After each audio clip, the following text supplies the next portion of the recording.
Umuhanzi nyarwanda Innocent Yago Dati yagaragaje ko yiteguye kwicara ku meza y'ibiganiro bimuhuza n'abarimo umuhanzi Bruce Melody, umunyamakuru na Murungi Sabin n'abandi yari amaze iminsi yijunditse avuga ko batamwituye neza yabagiriye mu myaka ishize. Uyu muhanzi usigaye aba hanze y'u Rwanda avuga ko yiteguye kuganira n'aba bagabo ku buryo bufatika bagakemura ikibazo kiri hagati yabo aho gukomeza kurebana y'ingwe. Ngira ngo murabizi ko ku mbuga nkoranyambaga hamaze iminsi hasakara inkuru ziri hagati ya Yago ndetse n'abandi basitari bakomeye yagiye agaragaza yuko badacana uwaka bitewe n'impamvu z'uko bashatse kumugirira nabi. Ngira ngo ibyo ngibyo murabizi. Uyu ni umusaruro wavuye mu kiganiro Yago yagiranye n'umujyanama we Safari Agaba, umushoramari uba mu gihugu cy'abaturanyi cya Uganda, wamubwiye ko amuzaniye ubutumwa bwa Bruce Melody na Murungi Sabin. Ngira ngo uko biri kose Bruce Melody na Murungi Sabin birumvikana yuko hari ikintu babwiye uwo mugabo uba muri Uganda, akaba ari nawe manager wa Yago. Muri iki kiganiro Yago TV show, Safari yagize ati, ndashaka gushimira abantu babiri kuri iyi shene. Ndashimira Bruce Melody twaganiriye,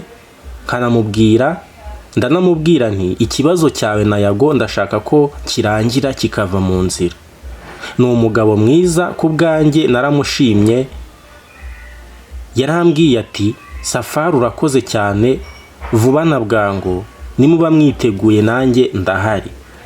Urumva ko mu by'ukuri Yago ari kwifuza cyangwa se ari mu nzira zo kuba yagirana ibiganiro na Murungi Sabin ndetse na Bruce Melody. Murabizi yuko Sabin na Bruce Melody ntago bigize bagaragara mu itangazamakuru cyangwa se ngo hagire ibibazo bigaragara Yago yaba afitanye nabo, ariko kuri iyi nshuro niba bashaka kugirana ibiganiro byumvikana yuko hari ibibazo bafitanye nubwo bitagiye bijya ahagaragara. Uyu mugabo avuga ko yumvise aba bagabo barashimwe igikorwa yakoze ndetse bemera ko bazashaka uko baganira bagakemura ibibazo bivugwa ko biri hagati yabo bombi. Ariko Yago nawe yemeye ko yiteguye kuganira n'aba bagabo bagakemura ibibazo biri hagati yabo ndetse bakareba uko bakomeza gusenyera umugozi umwe mu kazi bakora kabahuza, by'umwihariko ku mbuga nkoranyambaga cyangwa se kuri social media. Noneho yakomeje agira ati, njyewe niteguye. Yago yavuze ko yiteguye kuva kera abo bagabo bose ko abubaha kandi anabakunda. Yavuze ko abubaha kandi anabakunda mu buryo bwose bwaba bujyanye n'akazi. Ibyabayemo nabo barabizi ko natatswe nanjye ndataka nirwanaho. Ibyo ni ibyavuzwe nande na Yago. Yavuze ko yatatswe nawe akatakwa hanyuma akagira ate akirwanaho. Gusa ubu yiteguye kugira ute kwiyunga nabo, cyane ko yagiye avuga ko atewe ishema no kumva ko bavuga ko bashaka ko biyunga. Ibi bintu rero bibaye ari byo byaba ari byiza cyane. Ibi ngibi nibyo abantu bose bafitana amakimbirane, cyane cyane abasitari hano mu Rwanda bahurira ku mbuga nkoranyambaga. Ibi ngibi biramutse bibayeho byaba ari ikimenyetso cyiza cyerekana yuko hari ikiri guhinduka mu by'ukuri, ndetse n'abandi basitari bafitanye ibibazo iyi nzira yagakwiye kubahuza bakajya bayinyuramo muri ubu buryo bagakemura amakimbirane kugira ngo bagumye bijandike mu gukimbirana no gusererezanya binyuze ku mbuga nkoranyambaga. Biriya bintu ntago ari byo. Yago amaze iminsi anyura ku mbuga nkoranyambaga agaragaza ko hari abashatse kumugirira nabi bari mu ruganda rw'imyidagaduro, agataka ariko kakabura abamutabara. Ibintu avuga ko bimaze imyaka 4 bimubaho. Ngira ngo ibyo murabizi.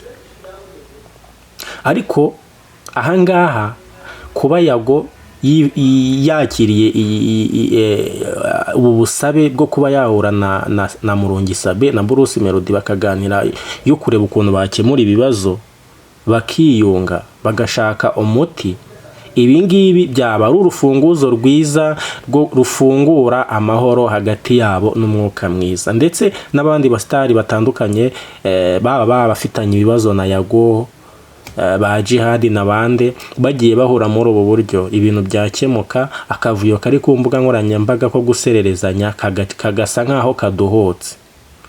Ngira ngo ibi ngibi hari ikintu byaba byerekana, gusa reka tubitegereze turebe niba koko niba hari ikizavamo.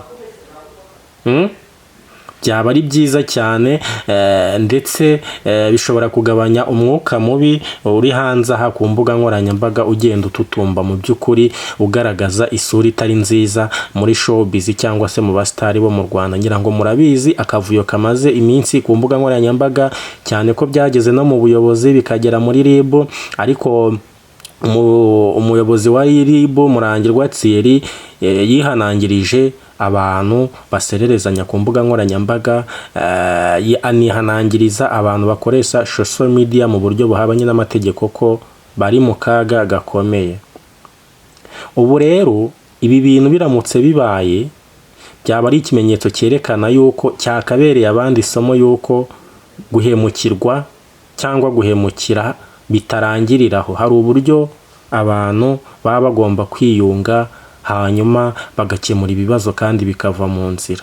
Ibi byose nibyo twifuza. Iki kintu kiramutse kibayeho, amakimbirane aho kugira ngo afate indi ntera bivuremo bamwe gufungirwa amacano yabo cyangwa se gutabwa muri yombi, cyane ko inzego zishinzwe umutekano zabihagurukiye, icyaba cyiza nuko byajya binyura mu biganiro bikozwe n'abahuza cyangwa abajyanama baba basitari babigizemo uruhare, hanyuma bagakemura aho ikibazo kiri, bakareba ukuntu aya makimbirane cyangwa se iyi myuka mibi yagabanywa. Ubundi twari tuzi yuko abantu bagirana bifu ku giti cyabo bakiyunga cyangwa se batanakwiyunga bikarangira, ariko iyo byageze kuri social media biba byafashe urundi rwego. Niba nafashe video ya kanaka yambaye ubusa nkayishyira ku rubuga nkoranyambaga, iyo video izamaraho igihe kandi ntabwo ibishobora gusibwa. Urumva ko ni isererezanya hano, ni isererezanya rishobora no gukomeretsa umuntu bigatuma ahangayika cyangwa akagira depression cyangwa akaba yaniyahura. Hari ibintu tubona tukabifata nk'ibintu byoroshye ariko bikomeye. Ngira ngo mwabonye Murungi Sabin ibimaze iminsi bimubaho. Hari umuntu ugira umutima woroshye ku buryo bishobora kumuviramo kwiyahura, kandi aramutse yiyahuye abakwirakwije ayo mashusho n'abayafashe ndetse n'uwagize uruhare mu birebanye n'ayo mashusho wese, urumva ntabwo byamugwa neza. Ni byiza rero ko tumenya gukoresha imbuga nkoranyambaga neza, tugashyiraho ibikenewe. Ariko mbere y'uko nsoza iyi video, ndagira inama abantu bagira batya bagafata amafoto y'abantu bambaye ubusa cyangwa bakayabitirira bakayashyira ku mbuga nkoranyambaga yuko mufite akaga gakomeye. Ngewe inama nabaha nkurikije ibyo abayobozi bamaze iminsi bavuga kuri analize yanjye, nuko ibyo bintu mwabihagarika, kuko nzi neza yuko hari igihe muzagwa mu gico cyo gufungwa mugakatirwa, ugasanga business zanyu zirapfuye mwibwira ngo muri gushaka amaronko kuri social media cyangwa muri gutwika. Mufite ibibazo akanyu kashobotse, mubireke rero mujye mushyiraho ibigendanye n'amabwiriza bidahabanye n'amategeko ya guverinoma kugira ngo mwirinde kugwa mu mutego. Mwakoze cyane rero. Ngewe nari Olivier Rwanda, reka mbabwire ni Imana ibarinde kandi muhahe muronko.